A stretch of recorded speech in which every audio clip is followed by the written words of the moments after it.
Real tonight. Yeah, man. No. Yeah. Well, go ahead. Go ahead. Yeah. The, All the right. technical I think difficulties we on. are real. How's it going, everyone? Man, that was unbelievable. Come Yo, on in. Come on in. Come on in. Come on. Come on Lost. in, man. Sorry for the. We had some technical difficulties. Stand out like this, mister. We had some technical difficulties. My apologies. Come on in. Come on in. Come on in. Hey, bro, we was looking like USC's defense the other night. Oh my God. Don't say, hey, man, come on in, everybody. My apologies. We had some serious technical difficulties. I had some technical difficulties. My apologies. Come on in. Come on in. Oh And man. let's talk about it. How's everybody doing? Man, I was temporarily lost in the sauce, man. I seen you guys on there, but hey, we was lost in the sauce for a minute. But listen, how's everybody doing, man? Let's talk about this. You guys know what we got to talk about. We got to deal with it for a minute. And man, I've had several individuals text me. We'll be back next year, Jay. Hey, let me greet everybody, man. Oscar, how you doing, man? How's it going? Uh, Dane Trojan, what's going on, man? Little Shane, how you doing? How you doing? So, Robert, absolutely. We'll be back. Robert, check this out. This is what we got to understand. We are 11-2 right now. We're not gone. I know it feels like we were all riding high, and I know it feels like we lost everything. But listen, we are 11-2. I yeah. want you guys to think about that. And I understand how you doing. Hold on, let me Jay, what's the word, man? How's it going, man? We gotta talk about it because Oh, everybody feel like it's over. Like this is it. listen, listen, listen. I will be lying to all of your wonderful faces if I told you that my heart's not broken to a large degree. I am so sad. I'm so sad at the loss of something that we actually never had. So it's weird because you start mourning things that you never really quite possessed, and we were very much looking towards the future. We were looking towards us having a bigger spotlight and a greater opportunity to compete in the playoff. And I think we all feel on the same page. And so that hurts. And it would be it would be unfair and it would be dishonest of me to say that none of you guys should feel upset and I should not feel upset. But the truth of the matter is we are so far ahead of where most of the country anticipated us to be.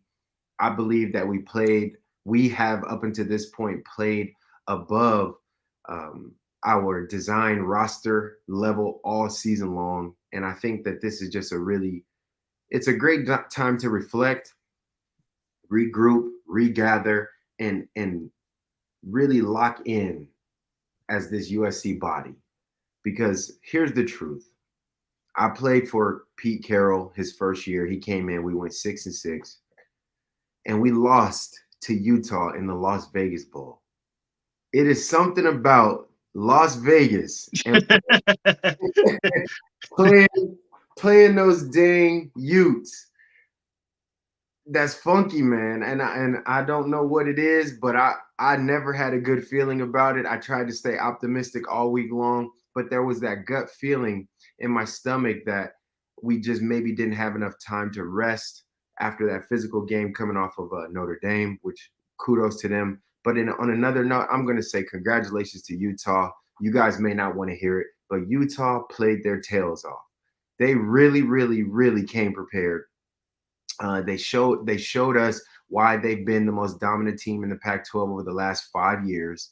They really have. They've showed us why they're back-to-back Pac-12 champions, and not only that, but they showed us why single-handedly they've really been the most relevant and competitive team from top to bottom in the Pac-12. So it may have felt like we were the big bad wolves coming in, but the truth is those are the big dogs.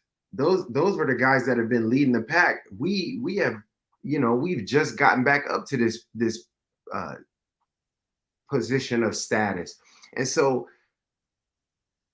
I'm proud. I'm proud of the overall efforts.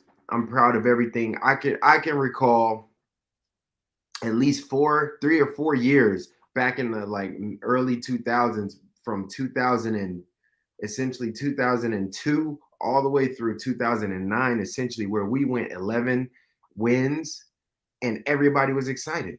We were happy. You know, Coach Carroll won 11 games and he was deemed to have a successful season. He was still considered the best coach in college football. And so we're gonna have to spread that same energy for Coach Lincoln. You know, we do have some areas of improvement, but at the end of the day, with how this coaching staff put these pieces together, with basically the leftover pieces of the last coaches, you know, we had what was left over, and the athletes that we had left over really banded together, and they proved that they were far greater than the country gave them credit for, and they just needed a coach that could develop them. So I'm definitely proud of everybody that was with the last tenure that came over. I'm definitely proud of the athletes that decided to join us in this new rebuild.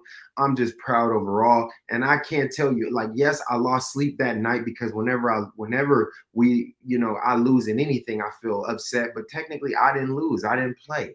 You didn't lose. You didn't play. But we together as a supportive system, we didn't win that battle, but we get one more. We get one more this year.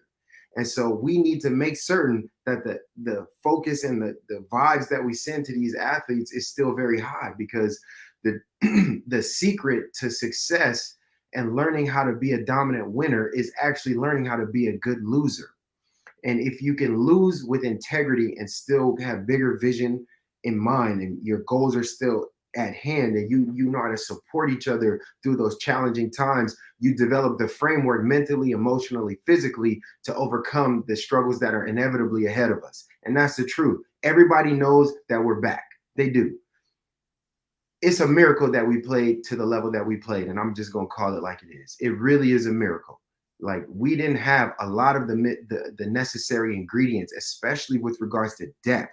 So let's keep that in mind. Depth did factor. And we need to stay right there with the depth issues, because we fought through injury all year, right? Yeah, we got to stay there. And here's my last thing before I finish this beginning rant, because it is important, and I've been feeling compelled to this because I've been reading some of the message boards, and it's just crazy, man. It's crazy. We're going to be fans that only support when things are going well. It's unbelievable. It's unbelievable to me. I don't understand that. You're not a fan. You gotta ride. You gotta ride in the low and the highs, man. You're phony. You're phony if you can't understand the good that has come from this season. If you don't recognize that we have a Heisman front running quarterback, we have multiple players who now will have an opportunity and have increased their draft stock. We have a system and an infrastructure. We are back in the prominent stance of being a recruitment hotbed. There's so much stuff. There's so much stuff to celebrate that you cannot keep mourning and lamenting over the loss of something that we didn't ultimately have. We were working towards. But the fact is we have 11 victories. We have a winning season. We are going to a credible New Year's Bowl. We are in position to continue to do what we've always said we were going to do. And if anybody told you last year when we were 4-8, and they said you guys are going to win 11 games this upcoming season, I guarantee you none of you will be upset at that. None of us would be ticked off or feel robbed or whatever, or let down. The truth is we lost to the same team twice, who have already proven that they have an established brand that we are working to build on this side of the country. We're trying to do the same thing that they have been able to be successful at. We still got a little bit of work to do, and that's evident. It's evident in how fatigued our guys look. But here's the truth. If you guys, for one moment, in your spirit, in your subconscious mind, and in your heart, if you want to be the people that are chipping away at the foundation of this new thing that we're creating, man, with fans like that, who needs fans from Oklahoma? Who needs fans from Notre Dame? Who needs people? I mean, like, seriously. Honestly, if we're gonna beat ourselves up, then why do we need to play against people from UCLA? You know what I'm saying? So stay with it, guys. Stay with it, and let's stay with it no matter what. Man, we're gonna have a successful season. It's here already. Hey, listen, to your point, we gotta stay. we got to stay with it no matter what, man. I mean, it's a, I mean, just I hate to say it like this, but just like a marriage, you're gonna have your ups and your downs, but you're not gonna just hop out of there, right? You're not Right. just gonna hop out of there, man. You're gonna work through the problems, man. You're gonna work through the circumstances, and you're gonna work through all of those situations that come within it, man. And we all understand that we had depth issues all year long, and in my opinion, everything had to go, just right as relates to injuries, as relates to all these different, especially Caleb getting hurt. And because we know now that when you talk about the depth issues, we see now that Caleb being hurt is more magnified. The issues are more magnified now. The fact that he was hurt, and we now see that this is why Caleb is the Heisman Trophy winner, because a real Heisman Trophy winner, or candidate rather, is going to carry his team. Caleb, listen, if you guys realize all throughout the season, Caleb carried us all throughout this season. Oregon State game. I mean, we can go on and on and on and on and on. I mean, this guy literally carried us all throughout the season. And when he wasn't 100%, when he tore his, popped his hamstring, by the way, he's playing in a bowl game too. He just sent out a message today. I just put it on my Instagram.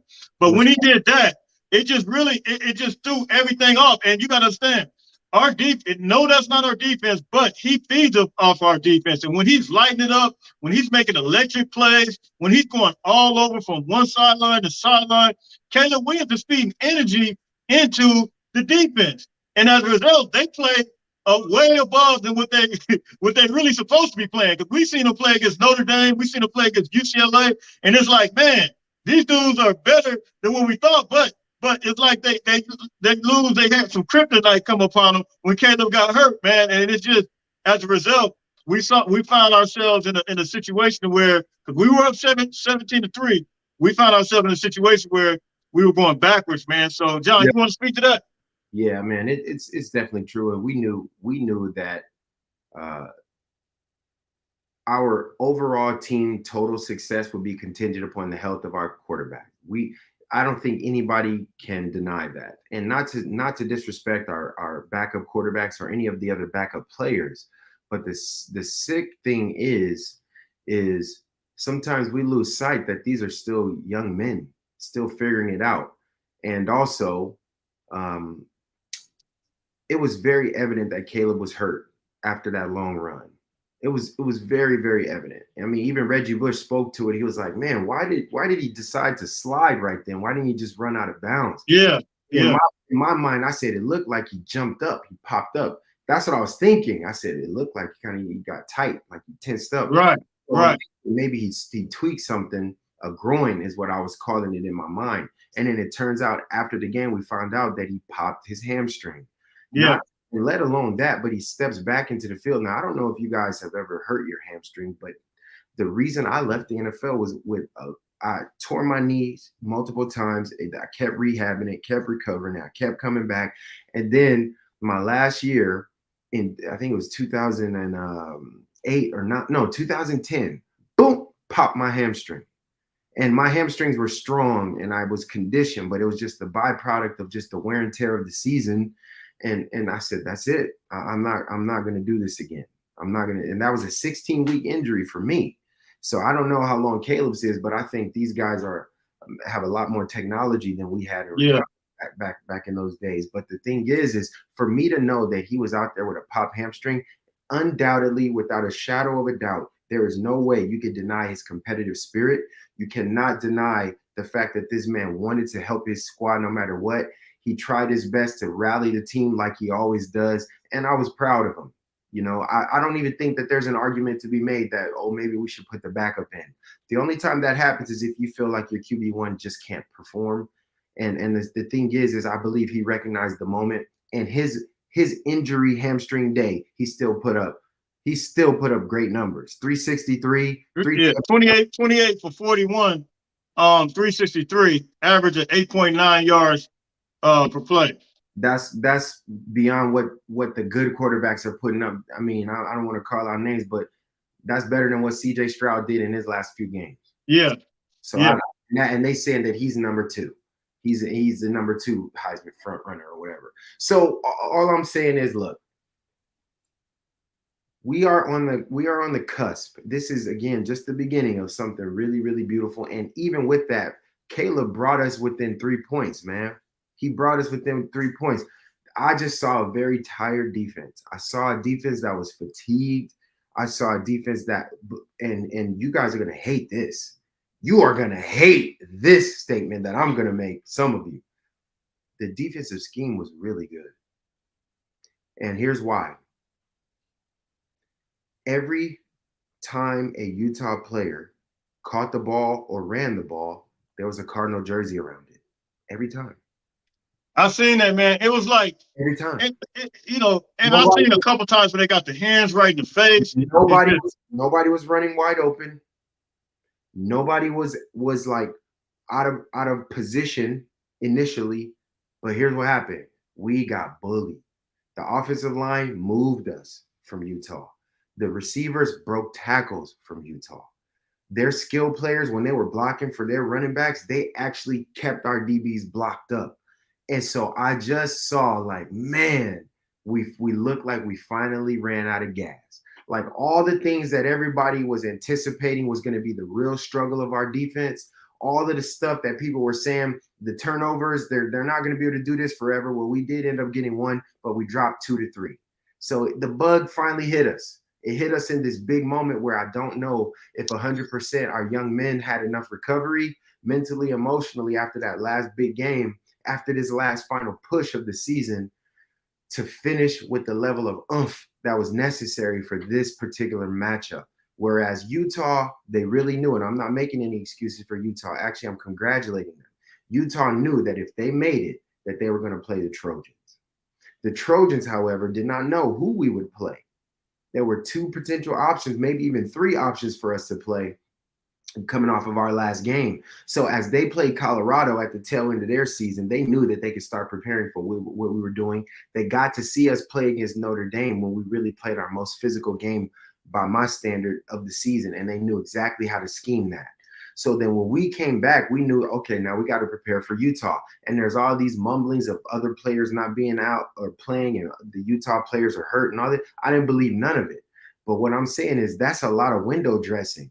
And so when you're thinking Phillips isn't going to be there, Kincaid may not play, the quarterback is injured, their star running back is not playing, blah, blah, blah. That can get into the mindset of a bunch of guys who have a short week of preparation. It really can. Absolutely. There's a lot of factors, but the thing is the truth is we weren't prepared for that moment this year. And that's fine. We'll get there. Absolutely. Now, there's a couple questionable things. We gotta address it real quick during the game.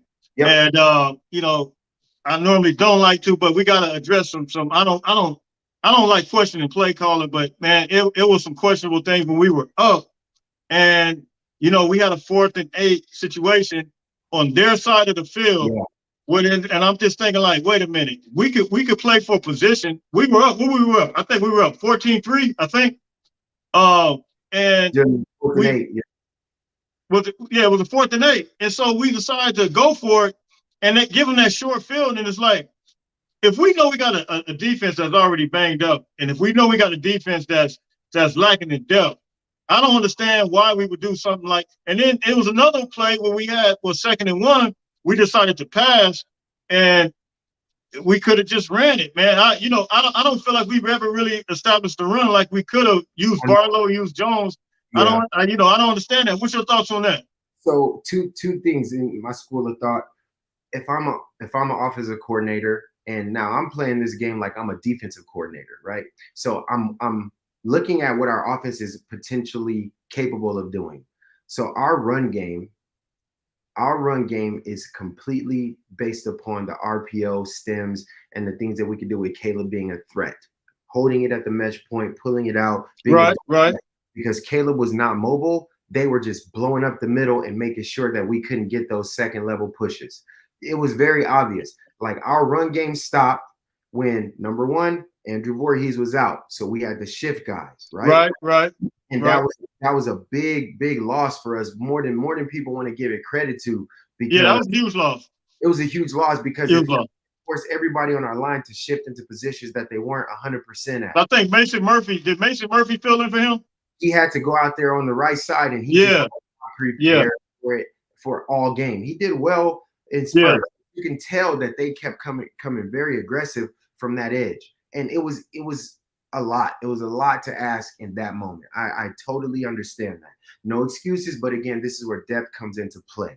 So our All-American, right tackle is not on the field, right? So we have a young guy in there, and they're actually using their best pass rusher on him in one-on-ones and two-on-one type stunts.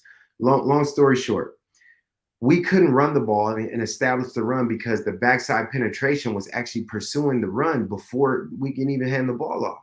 Because we run that whole, we hesitate them with our mesh, and then Caleb pulls it out, and it's a two-way go. Without that, they could just key in on the running back. They were like, forget it. Caleb's not going to run it. Yeah. So that killed our run game. Yeah, yeah. Because there was a couple of times he was basically a sit duck back there because he couldn't move, even with the pass. He just, like, the line was there and then it collapsed. He was just. Yeah. So understand, like, we're like, we need to run it. We need to run it. Well, our run game is built on a scrambling and evasive quarterback. Our run game is not a true, it's a what's the name of our air raid? It's an air raid run game with a like a RT mesh. And a mesh and a zone, zone read. Our run game is not I formation, line up, boom. It's not that. Our run game is misdirection. And without a quarterback that can create the misdirection, it's tricky, bro. You guys don't understand that. It's not just like line up and run straight ahead. That's not how we run the football. We do RT, right, like guard and GT pull, right tackle guard, they pull, boom, GT, they pull in, they move in guys, we're misdirection, we send in receivers across, trying to make them lose their eyes. Without that stuff and without Caleb being able to go opposite of the flow of the motion, the run game is struggles. Leave it at that.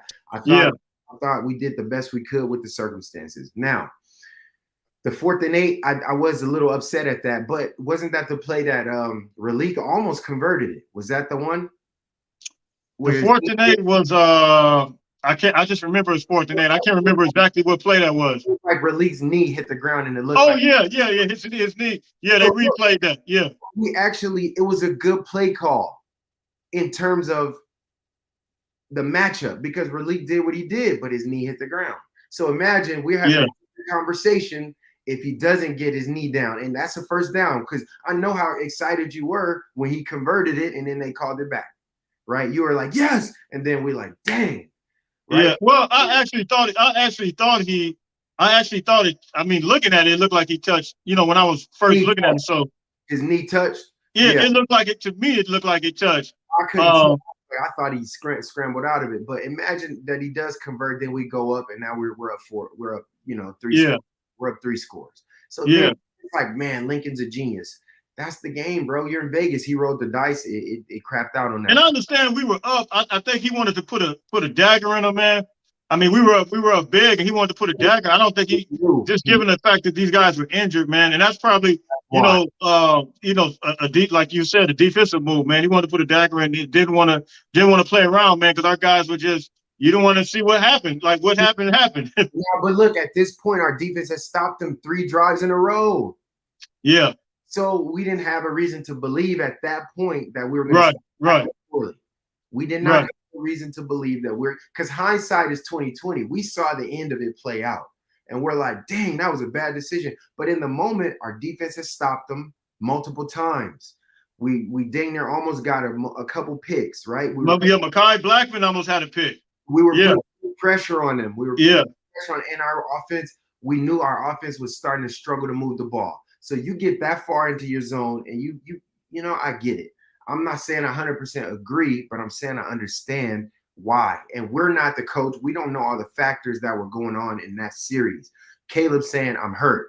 He's thinking, man, it's going to take us a rough time to get down this field again. We got to maintain this position. And then lastly, the defense didn't show that we couldn't stop them at that point. But it was after that, the defense started to unfold. It was after that. The defense started to travel. I mean, we started seeing other tight ends get involved, man. A guy that I've never seen before. Right. And guys just unfortunately started to try to punch the ball out, create fumbles and turnovers, and we didn't focus on tackling well enough. Yeah. So we'll get to some of these questions along the way. Believe Addison and Thule will be back next year. Well, I heard. Well, yeah. What you think, John? I let you speak to that. Well, I think Jordan already did like Yeah. I think he's gone. He's out. he somewhat did like a kind of like a he didn't say Yeah, anything official, but if you follow him on social media, he kind of posted like some highlights and stuff, and it looked yeah, like it had like a very farewell feeling to it, like a I yeah, did yeah. what I came to do, I tried my best kind of deal, and like it doesn't make sense, honestly. It just doesn't make sense for him to come back. It just But doesn't. Thule either. I mean, you leading the country in sacks pretty much. I think he's second, Second, second or first or second. he's like tied for second or third or Yeah, something. yeah. I mean, your draft stock's not going to be, higher than this. That's right. And it is a business. It is a business. Yeah, So yeah. love it. I would So love it if they came back. Jordan risked it this season by coming back, and he got hurt. So he actually may have stumbled his stock a little bit with that injury in that first Utah game. But yeah, I don't believe that he did. I hate it when they judge athletes on injury. Like you could clearly see that this man is the best receiver in the country, and it's hands down. yeah. I heard him say today on I think it was ESPN that I can't remember who was doing it, but they said the TCU receiver they think is better than Jordan Addison. They were giving his size. I can't remember who that was. They were talking about NFL draft receivers, and I'm just looking all through. It's so amazing to me looking at all this. When they did the bowl selection today. By the way, those who don't know, we are going. The Cotton Bowl got picked to play the Cotton Bowl against Tulane. And listen, we cannot sleep on Tulane. I'm gonna tell you that. I'm gonna tell you. I watched them last year. 35-40 against at Oklahoma. I watched that game. That was a close game. And then this year they beat Kansas State, who just beat TCU in the championship game, the Big 12 championship. So this is not a team that we could take lightly, man. They score a lot of points. They're And good. would you say? They're good. Yeah. So they're they're explosive on offense. And so, but I watched the media all day long. Basically, didn't really have a whole lot to say about USC. And you look at how the committee did them opposed to a team like Tennessee, who had 63 points put on them, and they still, jumped them over us, man. I don't understand. They had 63 points put on them against an unranked team. We played against a team that was ranked. And the bias to me is just the way they do it. It's just unreal. It makes absolutely no sense. What's your thoughts on that? Yeah, recency bias is real. It really, yeah, recency bias is real. Whoever is winning now is the best. Whoever stumbled is a failure unless they're from the SEC, and that's just what it is. So let's just work with that. And like it's a fair statement to say that all of our coaches need to be reevaluated. Not in terms of losing their positions, but all of our coaches need to be reevaluated and come back to the understanding of what it is we're trying to accomplish, because it's losses like this that can help hurt a culture. And so Lincoln Riley has this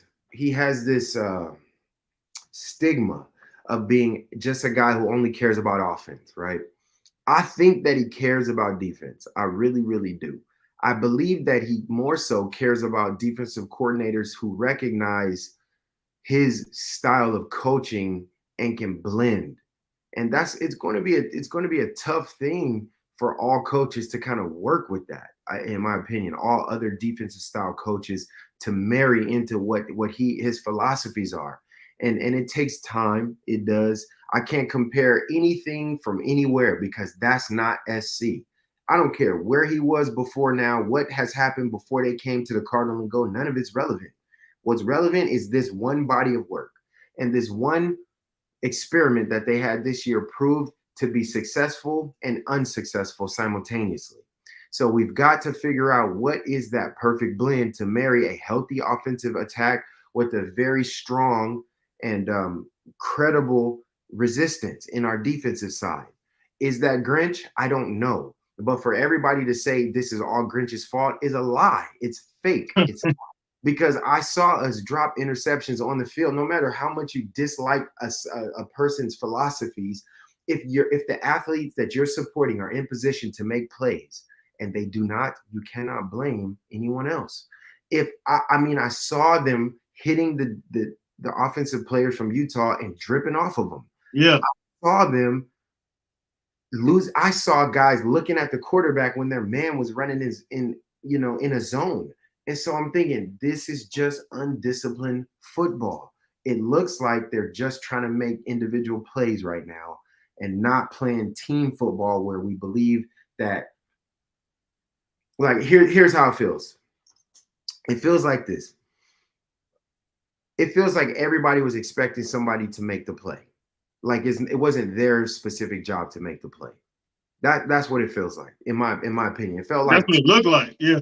too many guys were Yeah. like, okay, I'll punch the ball and then Max would tackle him, right? But no, it's like Max is like, okay, I'll punch the ball and then Bryson, you tackle him. And it was And then you realize he don't tackle him, and then it's like, man, he's gone for a touchdown. Oh, he gone, bro. He's It gone. was crazy. It's a real thing, man. It's like it's somebody else's responsibility. It's your job. It's your job to get the man And that's down. the thing. Once he gives you the instructions, you understand your assignment. He puts faith and confidence in you that you know your assignment. Yes. It's your job to execute.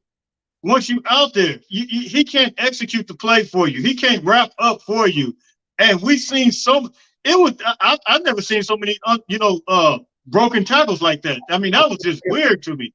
Unofficially, I think it was 22, but 25. I thought it was 25, but I think I counted to about 30 because it was multiple guys missing at once. It was like multiple dudes stumbling. It was weird, man. It was weird. So that showed up twice in this game against Utah. Yeah. So there it is. I mean, right? So let's get to Digital Assets says Pete Carroll went 6-6, which you played on that team. Yep. Nick Saban this is his first year. Nick Saban went 7-6 with a loss to the University of Lafayette.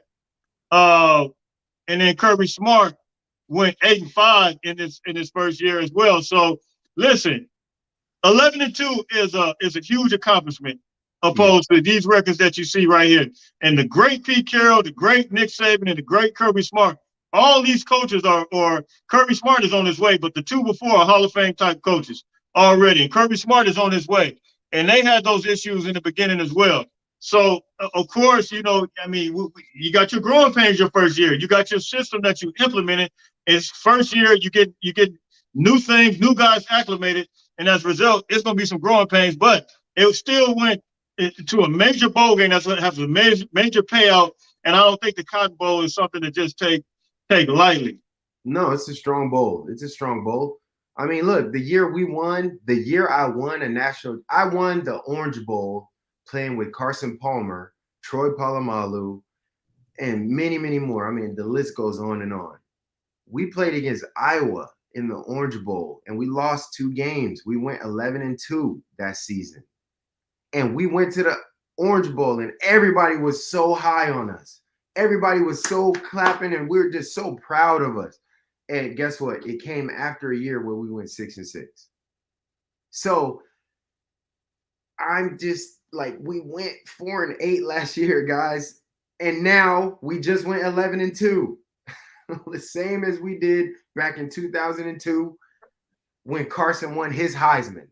I've seen Caleb essentially do the same thing. Take a team that was almost flushed down the toilet. Yeah. Right? That was full of amazing athletes who wanted a chance to win. And you put the pieces together the right way with the proper coaching staff that can develop a culture that is supportive and can muster up belief system in these young men. And then they played their dang hearts out. We lost games. We lost to Washington State that year. And I think we might have lost to Cal, maybe. I can't remember, or Stanford. We lost to somebody we could have beaten. But either way, we had a successful year. We went on, got an Orange Bowl ring, and from that period on, we built a dynasty. If you can't see it, I can see it. I can feel it. I can feel what's coming. And then I can also see what's in the pipeline. I can see the young talent that's coming in. right? The energy is there. The recruitment is there. The spirit of Troy is back. Now, you guys need to do your part because none of you snap the ball. Okay, none of us run out there, no matter how much we want to kick the field goals or get the interceptions. We can't do it.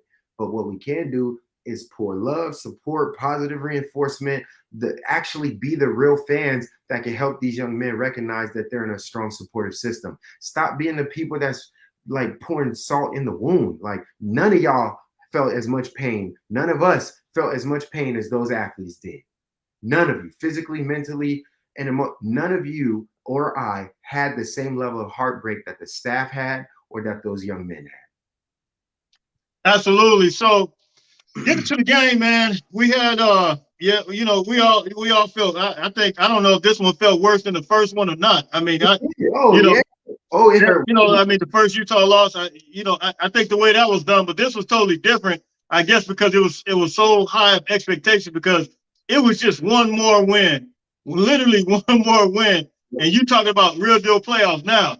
As we look back now, this is the question I have for everybody else out there in the audience. When we seen what happened on Friday, and we seen how the team was kind of banged up and how physical Utah was, do you think we really want to see Georgia at this point when we look at, you know, how we were beat up? I mean, because truthfully, I think we were beat up in that Notre Dame game. We gave it a lot. We gave it all. And I think that we just did not look. You know how we came out there Notre Dame, we were swarming to the ball. Even with UCLA, we shut down Charbonnet. I just did not see that same level of energy out there. And it just did not seem the same. What's your thoughts on that? I'm a performance coach, man. You know, my degree is biokinesiology from the University of Southern California. Look at me. Our guys were fatigued. Very fatigued. It just is what it is, man. They had a 4-day turnover. They played Saturday with no recovery. They had to come back and play again on a Friday night. I think that is horse manure that the Pac-12 can position again. Like, honestly, there's got to be a way to give these athletes their full recovery. And whereas Utah, they had a softer final game against Colorado. That's their fix it, clean it up game. And that's why so many guys rested in that game. Yeah, big time. And they put up 60-some points on them. Absolutely, with mostly backups. And then, whereas us, we had two bloody nose back to back, man. UCLA brought that thump, and so did Notre Dame, and we had to match that. The human body only has so much bandwidth, especially after that type of a season where our depth was being shuffled so much. Like, look how many soldiers we lost in this tenure. This was a tumultuous sprint to the finish line. We're still there. We're still working it, but our guys need to get healed up. Like, even our star quarterback, he popped his hamstring in pursuit of this. You don't think these guys wanted this? These dudes wanted this victory. But again, there's only so much that you can do in such a fixed time. And I'm kind of proud in a small degree. I'm kind of proud of the national media for not saying as much negativity as they could have about USC. Because I believe that they really do recognize, like, it's coming. These guys they're not quite there. But what we saw from this year, you better watch out, because the Trojans are alive. They're nationally acclaimed again, and it is back. Because I firmly thought that they were just going to bash us. I just knew they were going to talk. But a lot of people have taken the road of just say nothing. Because the thing is like, if you don't have nothing nice to say, then don't say nothing at all. And a lot of the media didn't really talk down. They just were like, well, Utah handled business. The Trojans are still got a lot of work to do. As we knew, the defense was the weak point of the team. And they spoke facts, but nobody went crazy. And that, to me, is actually a sign of respect, because even when we're doing well, they speak crazy about us. So I'm actually proud. I don't want us to be the reasons why negative press is being put out. It can't come from our own. It can't come from within. You can't still throw stones from within the house, right? Don't break our own windows out. So let's keep this thing going. The season is we got one more game to play, and these guys got a little less than a month to get better. Absolutely. And thank God for that. And we got 120 people in here right now. And those who are just coming on, you might have just caught the end of it, not the beginning, but Caleb Williams did get, he did pop his hamstring. I'm sure some of you know about that already. And so I'm not sure if it's a partial tear or that's a full tear, but he's hurt. And but he did make a statement today. It was on Twitter that he will be back for the bowl game. Thank God for that. And right. And hopefully he's just, he's fully recovered, because I mean we're definitely going to need him for that game, man. So looking at the game, like we said, he was 28 for 41. Completion percentage was 68.3, 363 yards. So in my opinion, Caleb really, he still sealed the deal. He didn't do anything. And let's think about this. Everybody, C.J. Stroud, the supposedly be second in the Heisman race, he didn't have to play another game, a 13th game, like Caleb Williams. That's another drawback. And these guys get to get in the playoffs, and these guys had to go put it out on the line. TCU as well. I felt like TCU should have still been in there, and rightfully so, they are in there. Had to play another game, got banged up as a result. And C.J. Stroud, I love him. He's a SoCal native.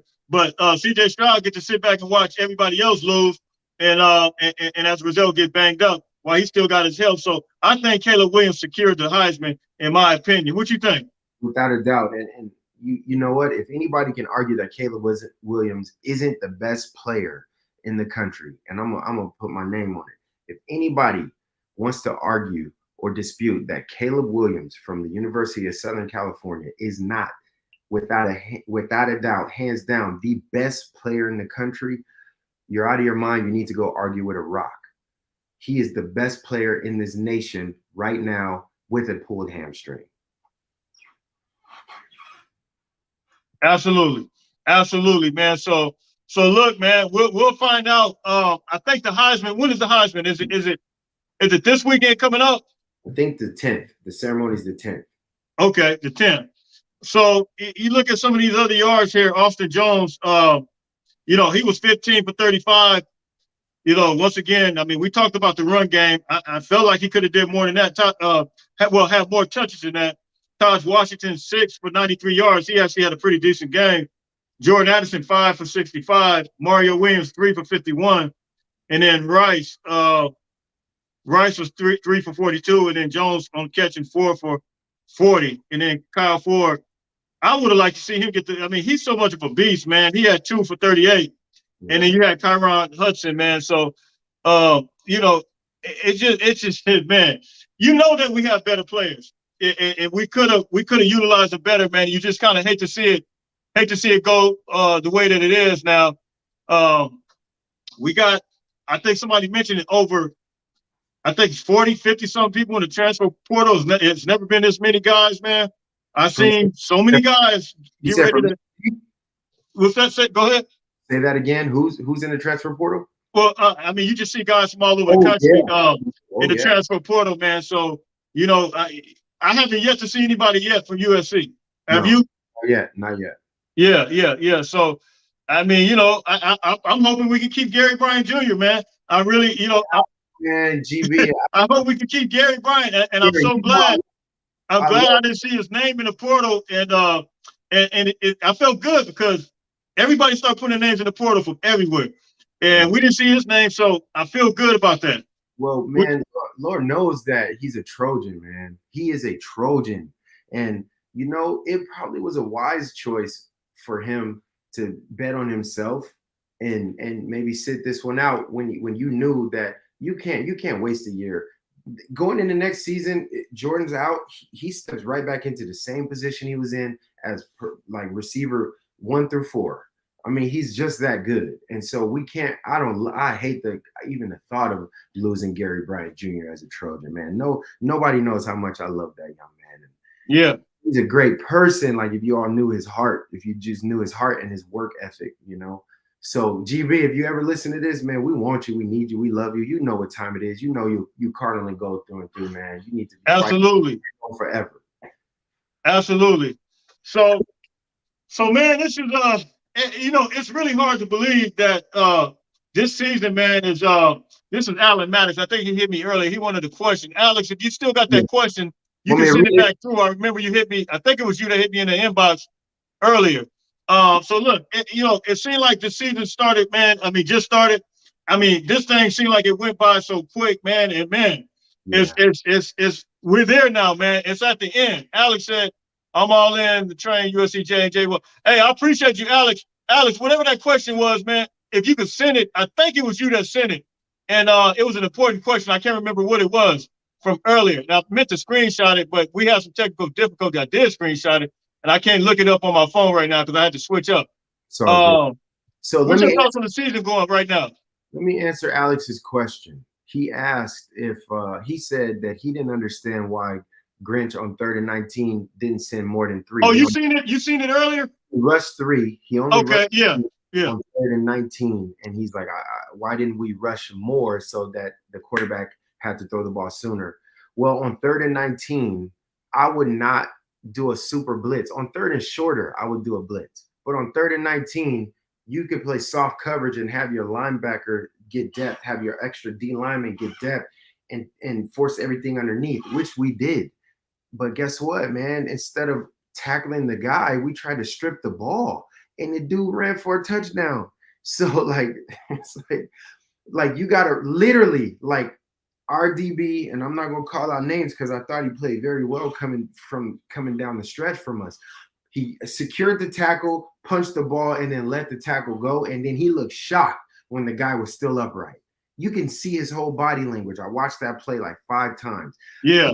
Go here, hits the ball, and then he's like, oh, and then he kept running. And man, that little receiver, man, he was out of there. He was out of there. And what a struck. Money, what's his name? Money Parks or Money? I forget his name, but he was explosive. And man, he made the play of his life right there. Look, you got to expect that everybody that plays against USC, no matter what, is going to give us their best shot, right? We have to recognize that as a Trojan family, and the athletes that wear Cardinal and Gold have to recognize that and realize that on any given day, whenever somebody's playing against the Trojans, they're liable to have a breakout day.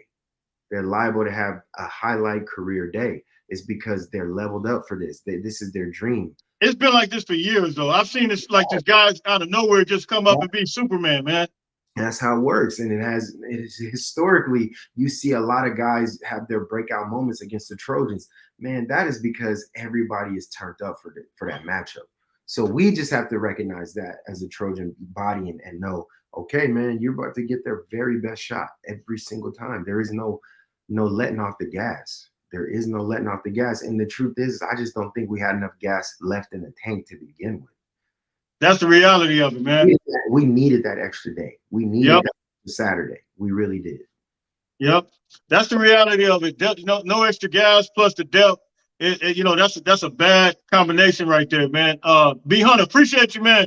He says a few Texas A&M defensive players are in the portal, man. Absolutely. Hey, I've been seeing. Look, man, it looked like Texas A&M whole team is in the portal right now. Their whole team look like they're in the transfer portal, man. And they got a lot of those guys that were 5-star players. Uh-oh. I think we lost you, big bro. Yeah, man, so quarterback, so they're going to utilize that portal once again, along with the recruiting. Plus, we got some good players coming in as well, man. So you guys don't forget about that. Trojan John, what's up, man? I appreciate you, man. What's up? So listen, man, it's some good news. Get ready to hit, and probably tomorrow or Tuesday, some recruiting news. I think we got a commit that's about to happen, man. And I think I got an idea who he is, but I'm not. We just let it happen, man. Make sure and see if it happens. And listen, man, it's still some good things on the horizon, man. USC, everything that happened this year put USC back in everybody's mouth, man. And they put everybody on notice now to where you listen, the recruits see it, the media sees it. And so it's been a lot of love. Doesn't it feel good to have USC being in the conversation again and, all over national media? The fact that Ohio State couldn't get in unless USC lost. So just that alone, man, is putting USC in the conversation. And listen, we should be happy about that. Not happy about the loss, but happy about USC being a major factor in the world of the CFP. So what's your thoughts on that, John? Man, if we just look at history, I mean, you cannot truthfully say that an 11-win season is a bad season. It's successful. It's successful in any stretch of the term. Does it feel like a bit of an emotional letdown? That's yes, it does. That's because we have grown to really, really believe in our culture and believe in our team, and that's healthy. It's a healthy belief system, but don't start fumbling your confidence in these guys when they fall short. And please, man, please don't be that culture of people that only wants things when they're good. That is the worst type of people, man. Like, imagine the day you felt bad at work and you had to go and do your, you didn't feel Yeah, good. yeah, You didn't feel good. Imagine if I went on yeah. I mean, that's a good analogy. start telling you how terrible you were and how much you suck and how much everything about you is bad. Like, come on, man. Let people who have lower intellect be that way. I'm challenging you all because I pride myself on what USC is. It's a private institution that has a very high academic standard of excellence. And I believe that our fan base are not one that's ignorant or belligerent or uh, uncharacteristically vulgar or derogatory to others. We have class and we do have grace and we have grit. That's what USC is, right? Be the people that have enough awareness to recognize we got to support them more. We have to lean in to them more and be fans that are not just fair weather when the sun is shining bright, but know that there's a backbone and a support system within this body, this university structure that we will never fold.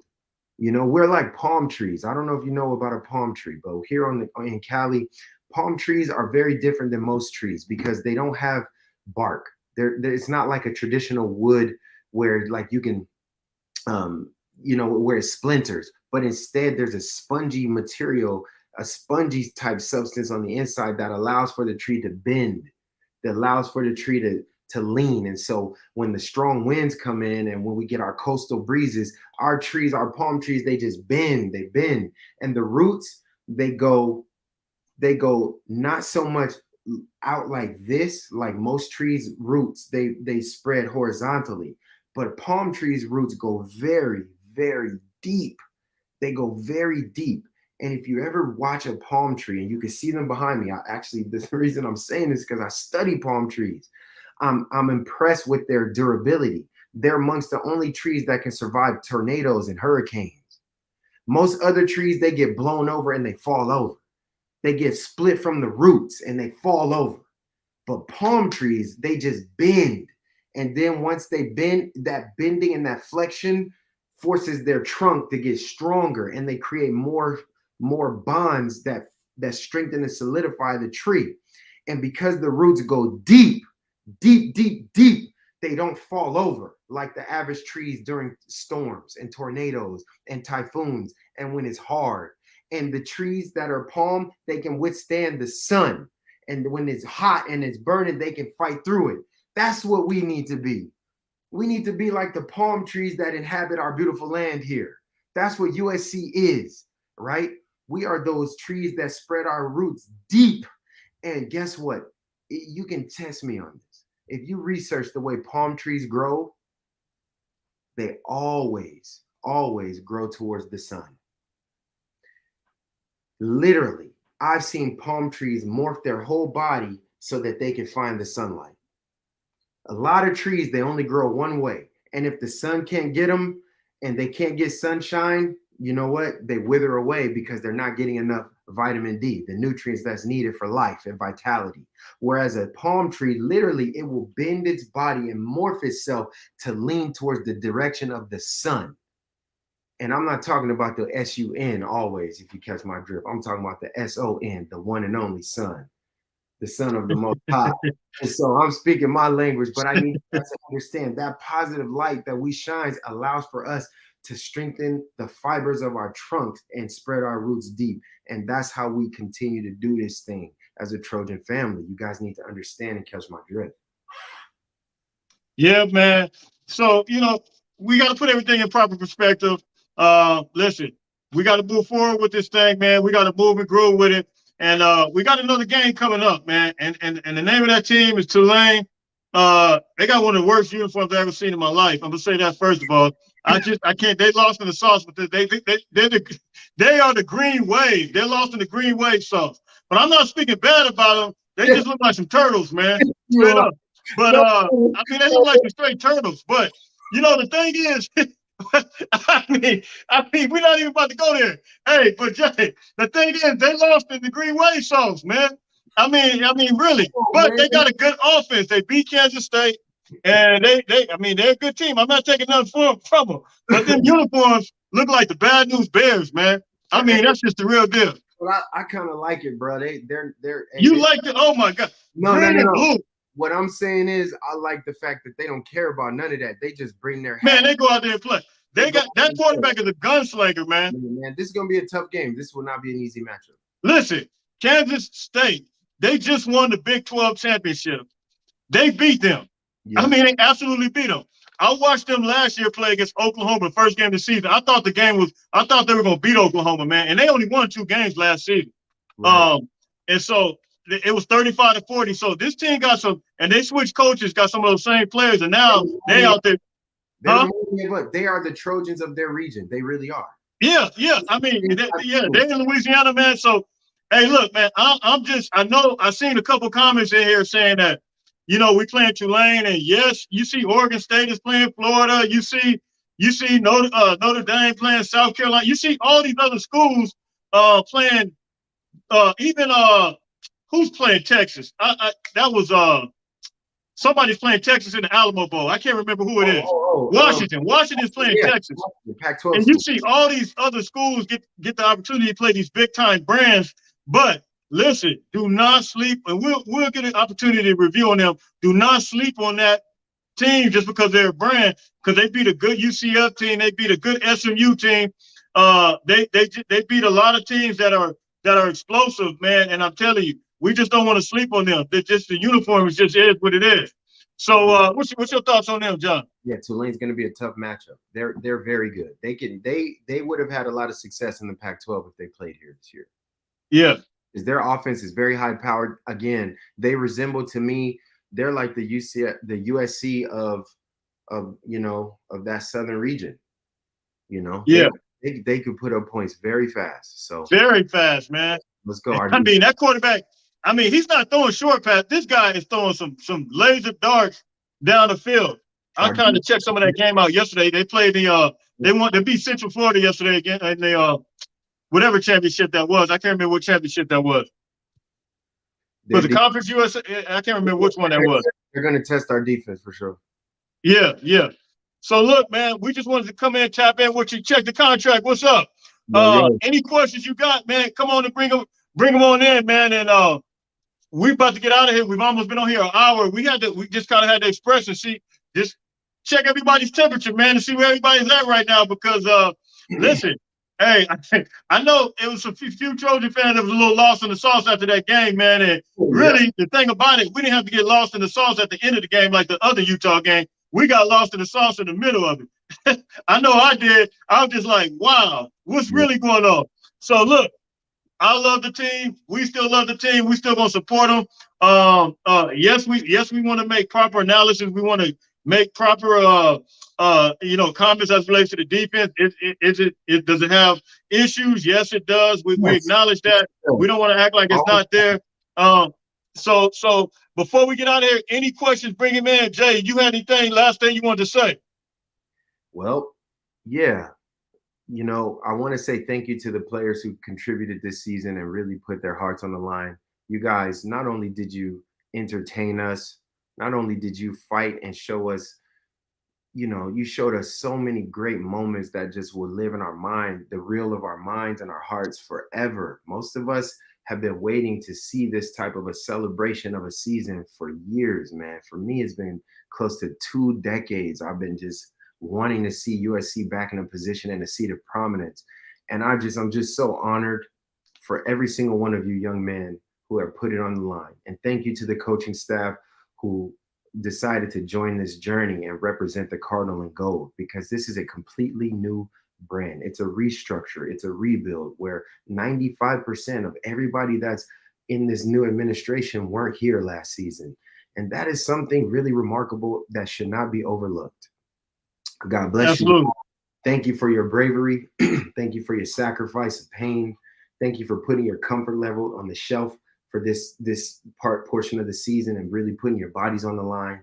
Thank you for pushing through the injuries. Thank you for getting grades and staying eligible at one of the most academically challenging universities in the world.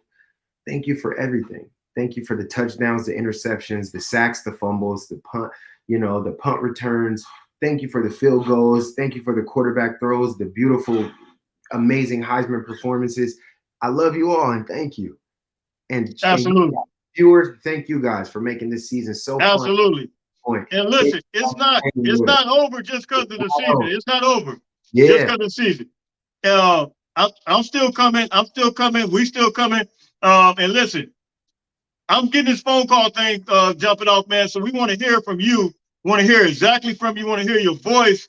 And we want to have a conversation throughout the season. We're still going to do recruiting, still going to do all that. And to your question, D8 818-819 said USCJ, your merch coming. Listen, I had a sample shirt on the other day. My wife just put an order. Listen, I'm about to order all these shirts. You guys got to buy. I'm setting up this YouTube store. So hey, look, I got some Lost in the Sauce coming, some shirts coming, man. So my wife just put an order for that in, and yes, it will be available, and you'll be able to access it directly from this YouTube page. I got to see if I'll be able to do it from Instagram, but you should be able to just do it from this YouTube page. So it's absolutely coming, man. So yeah, I definitely appreciate it. Ultra Spur, is it a hamstring? Yeah, it's a hamstring. I think Lincoln Riley confirmed it's a hamstring with Caleb. Yeah. Caleb is Marv Pittman. Positive, optimistic about the season. Hey, absolutely, man. 4-8 to 11-1, man. So look, appreciate everybody, man. And I'm coming back tomorrow. Like I said, it's some recruiting updates that I believe is getting ready to come. I believe we got a commitment that's about to take place. I think I know who it is, but we'll see. Listen, hey, you guys will still hear from me tomorrow. Jay, you was about to say something? No, I'm vibing it. I'm just bringing it all in, man. Yeah. So listen, man, until tomorrow, man, listen, hey, we appreciate everybody. We had like 120 in here tonight, man. Appreciate everybody coming on. And listen, try to come back sometime this week. Me and Jay Walk got to work out the deals, maybe sometime, throughout the week, especially while the season is not going on. Come up with something, man, but we'll get it to you. The phone calls will be popping off, man. And look, man, so I appreciate everybody for tapping in, man. And listen, let me see if there's any questions. Yeah. Caleb is the winner because he has a balanced team.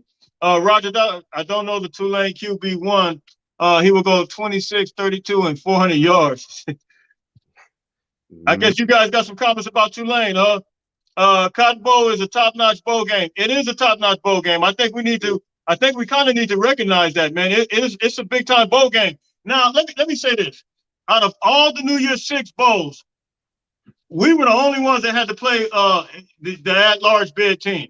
You got Tulane versus Clemson in the was it the Sugar Bowl? Yeah, the Sugar Bowl. You got Bama versus K-State. You got all these other games, man. It's just, that plays the brand. We're not looking at the quality of play, but the actual brand. They playing these better brands. And hey, man, that's just how the ball rolls. We happen to play, two lanes like the Cincinnati, man. So of the prior year. So it happens to fall on us in the Cotton Bowl. So this is who we playing, man. And hey, this is what it is, man. We just gotta lock into them. So look, man, hey, appreciate everybody, man, for coming in. Hey, Big Key, what's going on, my man? All-time record against Tulane is 2-1. Last time we played was 1946.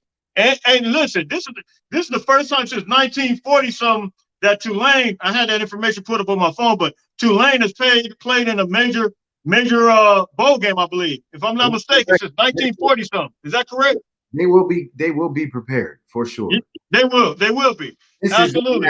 For sure. Allen, I'm all in with USC. This is my team. No bandwagon. Hey, man. Hey, I'm the same way, man. Hey, through the good times to the bad times. Hey, I'm with them, man. So listen, until tomorrow, man. Appreciate everybody for tapping in, man. Hey, listen, everybody continue to fight on, fight on. Right on.